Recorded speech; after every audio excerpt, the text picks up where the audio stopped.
Alright guys, check it out. So we are out here with the MJX X600. I have a camera on top of it for FPV. I got a camera underneath it to record good quality. We got the jumper.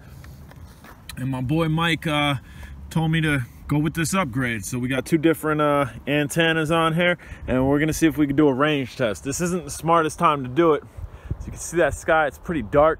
There's puddles, water puddles everywhere because this was ice yesterday.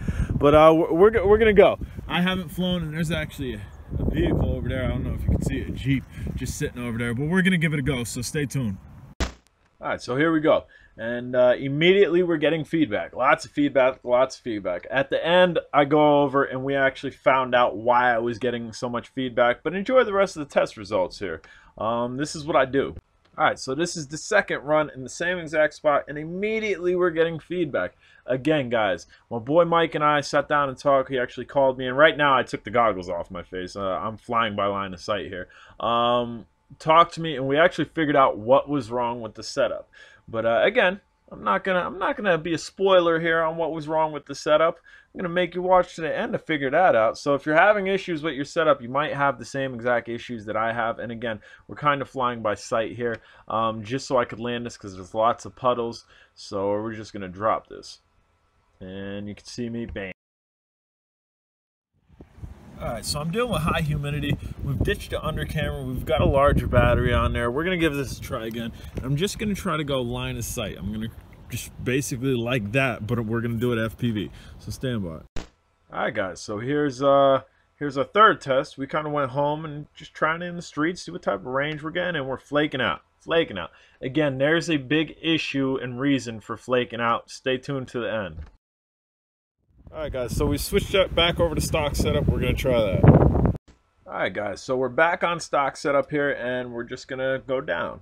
And immediately, we're not getting a lot of interference.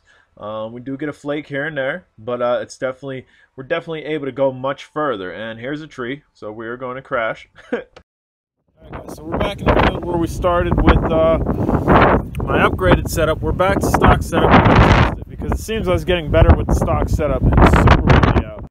Alright guys, so here we go. We are using the stock setup, my stock goggles, and as you can see here, we're doing pretty good. Get a little static when we get over towards that power box. There's a power line over there, but we're able to compensate and actually still continue flying. Again, I'm dealing with high humidity, and I've heard from multiple friends that actually fly FPV a lot that humidity could have a factor into range, but this is getting good range here. I'm actually able to fly out here as opposed to the first run in the beginning where I got immediate static from my upgraded setup. And again, guys, the upgraded setup is a good setup. We just got one thing that we were missing. Bam, just about hit the birch tree right there. So this is getting pretty good range here. We're not pushing the limits because I'm testing this. We're going to go ahead and we're going to throw on the upgraded antennas then and do the same run. Same exact spot, same weather condition. Do the same run, see if we can hit that birch tree again. But this setup right here, the stock setup is good. The upgraded setup should house it once it's finally fixed because there is, again, a slight issue with it. Stay with me to the end, you'll find out. Alright guys, back to upgraded setup. We're going to take this for a fly. I took my stock setup down to that birch tree, those white trees there, no issues, so let's see. Alright guys, so we're back to the upgraded setup, and immediately about half of the distance that we got to the other one down to that birch tree, we're flaking out here. The whole reason I'm doing this is in case somebody else is having this issue, and it was also to weed out whether it was the new setup or maybe I had goggle issues.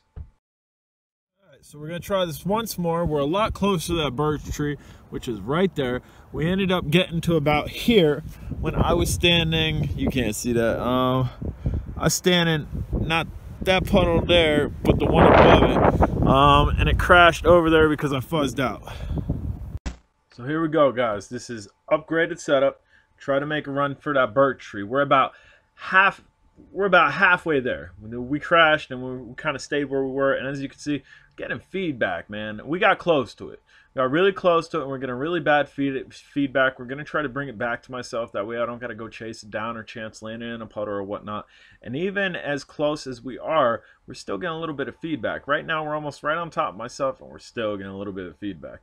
There's one teeny tiny thing wrong with my setup, and we're just about at the end of the video, so you'll be able to see exactly what it was in case you're encountering the same issue. This might be a quick fix for you. Obviously I gotta wait for mail, but soon. Alright, last part of this test, guys. We are still the same distance away from that birch tree where we crashed over here. We have our stock setup back on. We couldn't make it to the birch tree with my other setup, so let's see. Alright guys, we are back to stock setup. Goal, get to the birch tree. So there's the birch tree that split there, and bam, we just passed it. We encountered a little bit of fuzz, but nothing like the other set. So the stock setup is definitely working better than the upgraded setup right now, and there's a good reason for that, as I've been telling you guys, and we're about ready to reveal that reason. So if you've upgraded to maybe this stock setup with the Omni antenna and a patch antenna and you're having issues, there's a very good possibility there's one little minor thing that you missed, or one little minor thing that they misshipped, that you might have the wrong piece or something. And we're going to go over that in just 1 second here. Guys, I'm J Drone, and this is how I land. Bam! Alright, take care. So I got back to my boy who said to do these upgrades. I have a pin there. We do an upgrade. We do one of these for the upgrade. This has no pin. And let's see here. Which way was it? Okay, so yeah, I'm missing a pin. I'm missing a pin in my connection. And so it wasn't actually working. So what we were going to do, we were going to... this has a pin, so we're going to put this piece over top of there. Nope, this one. Put this piece over top of there, and that screws on there. Now, there is no pin in there.